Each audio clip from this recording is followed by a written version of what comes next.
Thank you so much for coming to Wednesdays with Ray. Today we're going to go over an increase and decrease technique. There's a lot of different ways to do increases. Today we're going to go over a right and left lifted increase because I find that this is a technique that fewer people seem to know, and it's one of my absolute favorites. It creates a very clean line of increases with very little gapping in between, which is really nice when you're dealing with things like socks or gloves where you want that fabric to have a lot of integrity. And then here is one of my favorite decreases, which is the centered double decrease. This is another great one to go over because there's several very popular patterns right now that feature this decrease, and I find a lot of people have never actually heard of it before, so I thought these might be two really practical things to get into your arsenal for you. Let's go ahead and start with the lifted increases. I've gone ahead and I've added some stitch markers to this piece where I've already done a couple of increases just for a little bit of visual help. We are going to do a right and left lifted increase respectively. So what I'm going to do is knit up to my markers in order to do my increases. Now the key with remembering about doing the right and left lifted increases is the instruction I'm going to give you for the right. I'm going to repeat the word right a few times. That's how you know you're using the correct increase for the correct side. So to make a right lifted increase, you're going to take your right needle and insert it into the right leg of the mother stitch. So let me get this focused for you here. So when I say mother stitch, our live stitch is on our needle, and the mother stitch is what's right below it right here. So I want to get into the right leg of that stitch. I'm going to use my right needle and pick it up. I'm going to place that onto my left needle and knit through the front. Okay? And then just knit your next stitch as normal. To make your left lifted increase, we're going to take our left needle and insert it into the left leg of the grandmother stitch. So these are still acting on the same row, but since I just knitted this stitch, that same row is one more down. So I have the mother stitch right here below the needle and the grandmother stitch below it. So I'm going to take that needle, left needle into the left leg of the grandmother stitch, and as you can see, I want to, in order to keep it straight, I want to knit into the back of that stitch. Okay, and don't worry, we're going to go through this a few more times. Right lifted increase, right needle into the right leg of the mother stitch, knit through the front.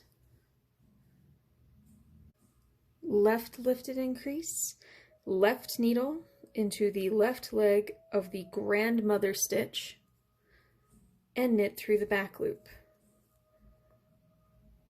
Right lifted increase, right needle, right leg, mother stitch, knit through the front, left lifted, left needle, left leg, grandmother stitch, and knit through the back.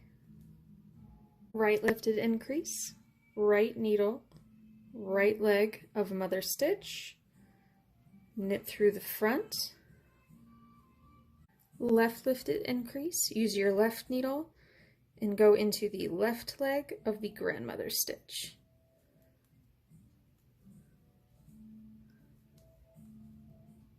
As you can see, now that we've done these increases a couple of times, I have stitches increasing out to the right and out to the left, and this lovely little spine down the center. And especially once you block it, you don't get a lot of gapping in between where you're doing your increases. So it is really nice for doing it on mittens, gloves, socks, even sweaters where you really want to make sure you have a dense fabric. Okay, so let's move on to the decreases. So the centered double decrease that we're going to go over today does decrease by 2 stitches. So for example, if you are in a pattern, sometimes you'll see this in hats or mittens, where you are going to have a slip-slip knit and a knit 2 together right next to each other. This is kind of a nice alternative because it does decrease by the same amount of stitches, but you get a much nicer visual effect than those 2 decreases paired. So the nice thing about this decrease is you don't need to mark it with a stitch marker once you've done your first one because it's visually very easy to see with this spine that you have right here. So we're going to knit up to 1 stitch before that spine.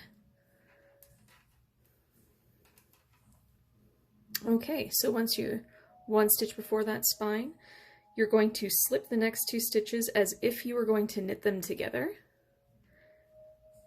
Knit the next stitch on the left needle, then take your left needle and pass those 2 slip stitches over. Then continue on. Knit to 1 stitch before the spine, slip the next 2 stitches as if to knit them together, knit the next stitch on the left needle, pass the 2 slip stitches over, and you've decreased by 2. We've knit to 1 stitch before the spine, slip the next 2 stitches as if to knit them together, knit the next stitch on the left needle, pass the 2 slip stitches over. And as we've done a few rows here, you can now see we have this very visible but very attractive decrease line. So now you know how to do a center double decrease. Thank you for hanging in there with me today. I really hope that you're going to be able to use these techniques. These are ones that I utilize a lot in my own patterns, and so now next time that you come across them in a pattern, you're going to know exactly what you're doing, or you can make the decision when you come across a different alternative in a pattern to use the decrease or increase that you would like to use. Thanks for joining us, and I'll see you soon.